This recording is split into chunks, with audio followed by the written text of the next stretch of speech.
गुरपुरा जिन सिमरिया सेई भए निहाल। नानक नाम आराधना कारज आवै रास। वाहिगुरु जी का खालसा वाहिगुरु जी की फतेह। गुरु प्यारी गुरु सवारी संगत जीओ, आप जी दे नाल तीजे पातशाह धन धन श्री गुरु अमरदास महाराज सच्चे पातशाह जी का पावन इतिहास आप जी नाल साझा कर रहे हाँ। सो अज बौली साहिब जी का इतिहास आप जी नाल साझा करन दा यतन करांगे। पातशाह जी धन धन श्री गुरु अमरदास महाराज सच्चे पातशाह जी जो निमाणियां दे मान सतगुरु हन, निताणियां दे ताण सतगुरु हन। सिख दा हर कदम जो भावना दा है, जो गुरु वाल चलदा है, वो अशुभ मेद जग दे बराबर है। श्री गुरु अमरदास साहब जी जो सदा ही उपकार करते रहे, मन में आ गया कि संगतां दे उधार लई एक बौली साहब की रचना की जावे। एक दिन सभा विच संगतां नूं कहा पातशाह जी ने कि इत्थे एक बौली साहब बनवाए जाण, बड़ा उधार होवेगा। तां बौली साहब रच रहे हैं जिथे गुरु जी ने जल का तीर्थ बनाया है, नाल ही 84 पौड़ियां बनाईयां हैं। जो भी संगत दर्शन करन आउंदी है सारे ही तीर्थ ते इशनान करते हैं। बड़ियां संगतां सेवा कर रहीआं हैं। कदे कदे साहिब जी दर्शन दिंदे हैं। सेवा का अर्थ की है? सेवा नाल भेद खुल जाता है। इस मार्ग ते चलण की कुंजी सेवा ही है। ज्यों ज्यों संगतां भावना नाल सेवा करदियां हन, त्यों त्यों सतगुरु बहुत आनंद विच हो जाते हैं। सेवा का अर्थ है प्रीख्या। पूर्ण पुरुष के बचन अते घाल ते कौन पूरा उतर सकता है। एक टोकरी भी ढोई बिरथी नहीं जाती, कोई भी शुद्ध कर्म बिरथा नहीं जाता। तिल जिन्नी घाल भी बिरथी नहीं जाती। गुरु घर विच जो जो सेवा करता है वो मन बांछित फल प्राप्त करता है, लोक परलोक दे सुख प्राप्त करता है। खबरां लाहौर विच चलियां गईयां, गुरु तीर्थ बना रहे हैं ते नाल नाल जपजी साहब दे पाठ हो रहे हैं, नाल नाल गुरु साहब चल रहे हैं। जप दा इशनान, बौली साहिब दा इशनान, सेवा दा इशनान ਅਤੇ ਗੁਰਾਂ ਦੇ ਦਰਸ਼ਨਾਂ ਦਾ ਇਸ਼ਨਾਨ ਹੋ ਰਿਹਾ ਹੈ।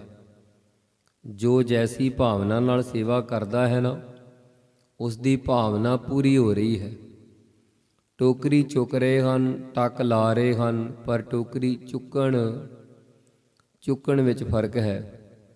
ਸ੍ਰੀ ਰਾਮਦਾਸ ਜੀ ਟੋਕਰੀ ਚੁੱਕਦੇ ਹਨ, ਪਰ ਉਹ ਇੱਕ ਵੱਖਰੀ ਅਨੋਖੀ ਅਚਰਜ ਚਾਲ ਹੈ। ਸ੍ਰੀ ਰਾਮਦਾਸ ਜੀ एक एक चरण प्रेम नाल रखते हैं। श्री रामदास जी प्रेम भावना शरधा विराग नाल सेवा कर रहे हैं। बौली साहब की महान सेवा कर रहे हैं। सेवा तो भाव है हंकार का टुट जाना। सेवा करदियां करदियां हौमे का अंत करना है। सेवा करदियां लोक लाज तो टुटना पैंदा है। कोई भला कहे, कोई बुरा कहे। श्री रामदास जी घर दे दामाद हन। संबंधी की कहणगे, जगत की कहूगा, पर सब छड़ दिता है। हुण देह का भी ध्यान नहीं है। सेवा करते करते बदेह हो जाते हैं, किसी वाल वेखते नहीं। ਸੀਸ ਝੁਕਾ ਕੇ ਸੇਵਾ ਕਰੀ ਜਾਂਦੇ ਹਨ। ਜੇ ਇੱਕ ਸੇਵਕ ਦੂਸਰੇ ਨਾਲ ਈਰਖਾ ਕਰਦਾ ਹੈ ਤਾਂ ਸੇਵਾ ਸਫਲ ਨਹੀਂ ਹੁੰਦੀ। ਸੇਵਾ ਤੋਂ ਭਾਵ ਹੈ ਈਰਖਾ ਨੂੰ ਖਤਮ ਕਰਨਾ। ਟਹਿਲ ਨਾਲ ਮਹਿਲ ਦਾ ਸੰਬੰਧ ਹੈ। ਟਹਿਲ ਨਾਲ ਦਰਗਾਹ ਦਾ ਦਰਵਾਜ਼ਾ ਖੁੱਲ੍ਹਦਾ ਹੈ। ਪ੍ਰੇਮ ਜਾਗਦਾ ਜਾ ਰਿਹਾ ਹੈ। ਉਧਰ ਪੂਰਨ ਪੁਰਸ਼ ਦੇ ਧਿਆਨ ਵਿੱਚ ਪੂਰਾ ਹੈ। ਕਿਤਨੀਆਂ ਟੋਕਰੀਆਂ ਚੁੱਕੀਆਂ ਹਨ। ਇੱਕ ਇੱਕ ਮਿੱਟੀ ਦਾ ਜਰਾ ਗਿਣ ਰਹੇ ਹਨ। ਮਹਾਰਾਜ ਜੀ ਨੇ ਕਿਹਾ, ਤੇਰਾ ਹਿਸਾਬ ਇਤਨਾ ਬਣਿਆ ਹੈ, ਤੂੰ ਆਪਣਾ ਦਿੱਤਾ ਲੈ ਰਿਹਾ ਹੈ। ਜੋ ਦੇਣਾ ਨਹੀਂ ਜਾਣਦਾ ਉਸ ਨੂੰ ਮਿਲਣਾ ਕੁਝ ਨਹੀਂ ਹੈ। ਸ੍ਰੀ ਸਤਿਗੁਰ ਜਾਣੀ ਜਾਣ ਸਭ ਦਿਲਾਂ ਦੀਆਂ ਜਾਣਦੇ ਹਨ।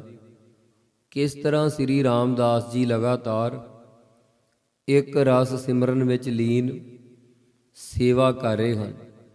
ਲੇਸ਼ ਮਾਤਰ ਵੀ ਹੰਕਾਰ ਨਹੀਂ ਹੈ। ਲਾਹੌਰ ਤੋਂ ਸੰਗਤ ਗੰਗਾ ਜਾ ਰਹੀ ਸੀ। ਇੱਥੇ ਆ ਕੇ ਠਹਿਰਨ ਦਾ ਵਿਚਾਰ ਕਰ ਲਿਆ। ਸੰਗਤ ਵਿੱਚ ਸ੍ਰੀ ਰਾਮਦਾਸ ਜੀ ਦੇ ਸੰਬੰਧੀ ਵੀ ਹਨ। ਸੋਚਿਆ ਸੋਢੀ ਵੰਸ਼ ਦਾ ਸ੍ਰੀ ਰਾਮਦਾਸ ਇੱਥੇ ਸੇਵਾ ਕਰ ਰਿਹਾ ਹੈ, ਚਲੋ ਆਪਾਂ ਵੀ ਗੁਰੂ ਜੀ ਦੇ ਦਰਸ਼ਨ ਕਰ ਚੱਲੀਏ। ਨਾਲ ਹੀ ਹਰਦਾਸ ਦੇ ਪੁੱਤਰ ਸ੍ਰੀ ਰਾਮਦਾਸ ਜੀ ਨੂੰ ਮਿਲ ਚੱਲੀਏ ਤੇ ਦੇਖੀਏ ਗੁਰੂ ਕੋਲ ਰਹਿ ਕੇ ਕੀ ਖਟਿਆ ਹੈ। ਕੀ ਹਾਥੀ ਘੋੜੇ ਮਿਲ ਗਏ ਹਨ ਇਹਨੂੰ? ਕਿਰਤ ਕਿਹੜੀ ਕਰਦਾ ਹੈ? ਓੜਕ ਗ੍ਰਸਤੀ ਹੈ। ਆਪਸ ਵਿੱਚ ਇਸ ਤਰ੍ਹਾਂ ਗੱਲਾਂ ਕਰਦੇ ਜਾ ਰਹੇ ਹਨ ਤੇ ਹੌਲੀ ਹੌਲੀ ਤੁਰਦੇ ਉਸੀ ਜਗ੍ਹਾ ਆ ਗਏ ਜਿੱਥੇ ਸੇਵਾ ਹੋ ਰਹੀ ਸੀ। ਇਤਫਾਕ ਐਸਾ ਹੋਇਆ ਕਿ ਅਚਨਚੇਤ ਸ੍ਰੀ ਰਾਮਦਾਸ ਜੀ ਦੇ ਦਰਸ਼ਨ ਹੋ ਗਏ। ਵੱਡਾ ਟੋਕਰਾ ਮਿੱਟੀ ਦਾ ਚੁੱਕਿਆ ਹੈ।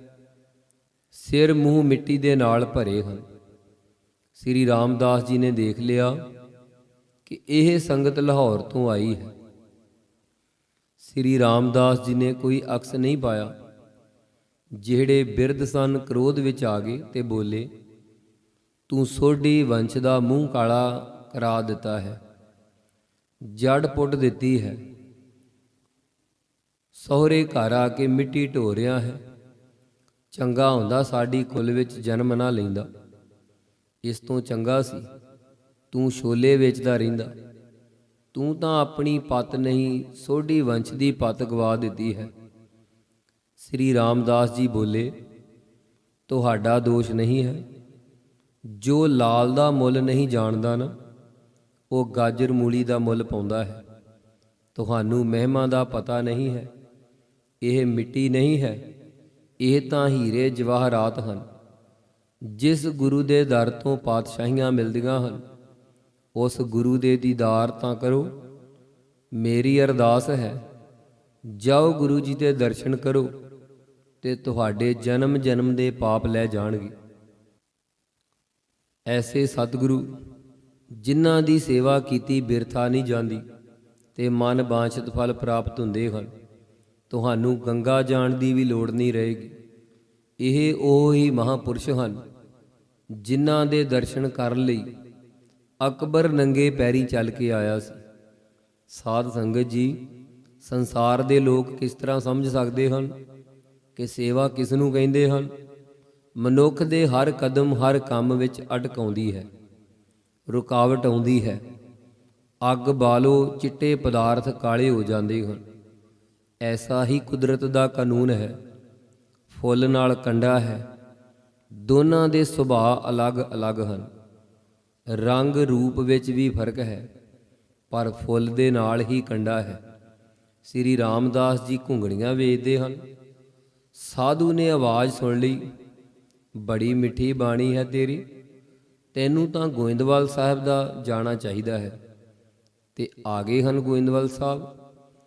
ਗੱਲ ਮੁਰਸ਼ਿਦ ਤੇ ਮੁਰੀਦ ਦੀ ਹੈ। ਜੇ ਲੈਣ ਵਾਲਾ ਚਾਹੀਦਾ ਹੈ ਤਾਂ ਦੇਣ ਵਾਲਾ ਵੀ ਚਾਹੀਦਾ ਹੈ। ਸ੍ਰੀ ਰਾਮਦਾਸ ਜੀ ਸਭ ਸੁਣ ਰਹੇ ਹਨ। ਮੁਰੀਦ ਦੀ ਬੋਲੀ ਵੱਖਰੀ ਹੁੰਦੀ ਹੈ, ਫਰੀਦ ਜੀ ਦੀ ਦਾਸਤਾਂ ਵੱਖਰੀ ਹੈ। ਲਾਹੌਰ ਦੀ ਸੰਗਤ ਨੂੰ ਕਿਹਾ, ਤੁਸੀਂ ਤਾਂ ਗੁਰੂ ਜੀ ਦੀ ਮਹਿਮਾ ਜਾਣੀ ਹੀ ਨਹੀਂ। ਜੇ ਜਾਣਦੇ ਤਾਂ ਤੁਸੀਂ ਵੀ ਟੋਕਰੀ ਚੁੱਕ ਲੈਂਦੇ। ਇਸ ਦਰ 'ਤੇ ਉਹ ਹੀ ਆਉਂਦਾ ਹੈ ਜੋ ਡਿੱਗ ਪੈਂਦਾ ਹੈ, ਅਰਪਣ ਹੋ ਜਾਂਦਾ ਹੈ। ਮੈਂ ਤਾਂ ਦਰਗਾਹ ਦੀ ਟੋਕਰੀ ਢੋ ਰਿਹਾ ਹਾਂ। ਗੁਰੂ ਪੂਰਾ ਹਿਸਾਬ ਕਰ ਰਿਹਾ ਹੈ। ਇਸ ਨਾਲ ਕਰੋੜਾਂ ਸੰਕਟ ਜਨਮਾਂ ਜਨਮਾਤਰਾਂ ਦੇ ਮੇਰੇ ਗੁਰੂ ਜੀ ਨੇ ਕੱਟ ਦੇਣੇ ਹਨ। ਮੁਰੀਦ ਕੌਣ ਹੈ? ਮੁਰੀਦ ਕਦੇ ਲੇਖਾ ਨਹੀਂ ਰੱਖਦਾ। ਮੈਂ ਕੀ ਕੀਤਾ ਹੈ, ਮੈਂ ਕੀ ਮਿਲਿਆ ਮੈਨੂੰ। ਸਲਾਮ ਤੇ ਜਵਾਬ ਦੋ ਨਹੀਂ ਚੱਲਦੇ। ਗੱਲ ਭਾਵਨੀ ਦੀ ਹੈ ਸਾਧ ਸੰਗਤ ਜੀ। ਜਿੱਥੇ ਭਾਵਨੀ ਹੈ ਤਰਕ ਨਹੀਂ ਚੱਲਦਾ। ਇਹ ਮਿੱਟੀ ਨਹੀਂ ਹੈ, ਇਹ ਚੰਦਨ ਤੇ ਅੰਮ੍ਰਿਤ ਦੇ ਛਿੱਟੇ ਹਨ। ਟਹਿਲੂਆ ਹਰ ਇੱਕ ਨਹੀਂ ਬਣ ਸਕਦਾ। ਜਿਸ ਦੇ ਵੱਡੇ ਭਾਗ ਹੁੰਦੇ ਹਨ ਉਸ ਨੂੰ ਸੇਵਾ ਮਿਲਦੀ ਹੈ। ਮੁਰੀਦ ਆਪਣੀ ਮਰਜ਼ੀ ਨਹੀਂ ਰੱਖਦਾ। ਸੰਗਤ ਨੇ ਕਿਹਾ ਇਹ ਤਾਂ ਢੀਠ ਹੋ ਗਿਆ ਹੈ, ਇਸ ਦੀ ਗੱਲ ਛੱਡੋ, ਇਹ ਤਾਂ ਅਨਾਥ ਹੋ ਗਿਆ ਹੈ। ਸ੍ਰੀ ਰਾਮਦਾਸ ਜੀ ਸੋਚਦੇ ਹਨ, ਇਤਨੀ ਦੂਰੋਂ ਲਾਹੌਰ ਤੋਂ ਆਏ ਹਨ, ਚਰਚਾ ਨਿੰਦਾ ਕੀਤੀ ਹੈ, ਭੋਜਨ ਛਕਿਆ ਹੈ, ਪਰ ਗੁਰੂ ਜੀ ਦੇ ਦਰਸ਼ਨ ਨਹੀਂ ਕੀਤੇ ਹਨ, ਮੱਥਾ ਨਹੀਂ ਟੇਕਿਆ ਹੈ। ਹੰਕਾਰ ਕੀ ਹੈ ਜੋ ਡਿੱਗ ਨਾ ਸਕੇ, ਅਰਪਣ ਨਾ ਕਰ ਸਕੇ। ਪਰ ਨਿਵਣ ਵਾਲੀ ਥਾਂ ਤੇ ਨਿਵਣਾ ਚਾਹੀਦਾ ਹੈ। ਗੋਇੰਦਵਾਲ ਆਏ ਹਨ ਪਰ ਭਾਂਡਾ ਹੰਕਾਰ ਨਾਲ ਭਰਿਆ ਹੈ। ਇੱਥੋਂ ਮਿਹਰ ਨਹੀਂ ਪੈ ਸਕਦੀ। ਇਹ ਤਾਂ ਕੁੜੀ ਵਾਲੇ ਹਨ, ਸਾਡੇ ਤੋਂ ਲਘੂ ਹਨ। ਜਿੱਥੇ ਰੌਲੇ ਮੁੱਕਦੇ ਹਨ, ਹੰਕਾਰ ਕਰਕੇ ਰੌਲਾ ਪੈ ਗਿਆ। ਕਰਮਾਂ ਦਾ ਗੇੜਾ ਹੈ, ਬਨਾਵਟੀ ਰਾਮ ਰਾਮ ਕਹਿ ਕੇ ਬੈਠ ਗਏ। ਦੇਖੋ ਗੁਰੂ ਜੀ ਦੀ ਮਹਿਮਾ, ਨਿਮਾਣਿਆਂ ਦੇ ਮਾਣ, ਨਿਤਾਣਿਆਂ ਦੇ ਤਾਣ। ਸ੍ਰੀ ਗੁਰੂ ਅਮਰਦਾਸ ਸਾਹਿਬ ਜੀ ਖੜੇ ਹੋ ਗਏ।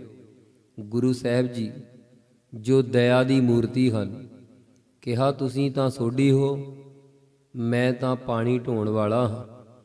ਸੋਢੀ ਬੋਲੇ, ਸਾਨੂੰ ਪਤਾ ਲੱਗਿਆ ਹੈ ਤੁਸਾਂ ਨੂੰ 12 ਵਰ੍ਹੇ ਗਾਗਰ ਪਾਣੀ ਢੋ ਕੇ ਗੁਰਿਆਈ ਮਿਲ ਗਈ। ਉਮਰ ਕਰਕੇ ਵੀ ਵੱਡੇ ਹੋ, ਤੁਹਾਨੂੰ ਸਾਰੀ ਸੋਝੀ ਹੈ। ਤੁਸਾਂ ਨੂੰ ਪਤਾ ਹੈ ਕੁਲ ਦੀ ਵੰਸ਼ ਦੀ ਲਾਜ ਕੀ ਹੁੰਦੀ ਹੈ। ਅੱਜ ਤੁਹਾਨੂੰ ਉਲਾਂਭਾ ਦੇਣਾ ਹੈ। ਅਸੀਂ ਬੜੇ ਦੁਖੀ ਹਾਂ, ਸਾਡਾ ਵੰਸ਼ ਵੱਡਾ ਹੈ, ਖੱਤਰੀ ਹਾਂ, ਸੋਢੀ ਵੰਸ਼ ਹਾਂ। ਤੁਸੀਂ ਜਾਣਦੇ ਹੋ ਕਿ ਸੂਰਜ ਦੇ ਵੇਲੇ ਤੋਂ ਚੱਲਿਆ ਆ ਰਿਹਾ ਹੈ। ਤੁਸੀਂ ਚਾਨਣ ਨੂੰ ਹਨੇਰਾ ਬਣਾ ਦਿੱਤਾ ਹੈ। ਲਾਲ ਨੂੰ ਕੌਡੀ ਤਾਂ ਕੋਈ ਨਹੀਂ ਬਣਾਉਂਦਾ। ਮੰਗਲਾ ਨਾਮ ਦਾ ਸੋਢੀ ਬੋਲ ਰਿਹਾ ਹੈ। ਉਸ ਵੇਲੇ ਸ੍ਰੀ ਰਾਮਦਾਸ ਜੀ ਆ ਗਏ। ਜਦ ਹੀ ਸ੍ਰੀ ਗੁਰੂ ਅਮਰਦਾਸ ਸਾਹਿਬ ਜੀ ਦੇ ਦਰਸ਼ਨ ਕੀਤੇ, ਬੰਦਨਾ ਕੀਤੀ, ਤਾਂ ਮਨ ਗਦ-ਗਦ ਹੋ ਗਿਆ। ਸੂਰਜ ਨੂੰ ਵੇਖਣ ਸਾਰ ਫੁੱਲ ਵਿਗਾਸ ਵਿੱਚ ਆ ਜਾਂਦਾ ਹੈ।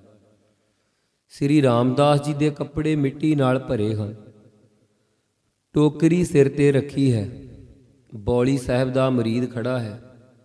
ਮੁਰੀਦ ਦੀ ਨਿਸ਼ਾਨੀ ਹੈ, ਜਦੋਂ ਆਪਣੇ ਮੁਰਸ਼ਦ ਦੇ ਦਰਸ਼ਨ ਕਰਦਾ ਹੈ ਨਾ, ਉਹਦੇ ਰੋਮ ਰੋਮ ਖੜੇ ਹੋ ਜਾਂਦੇ ਹਨ।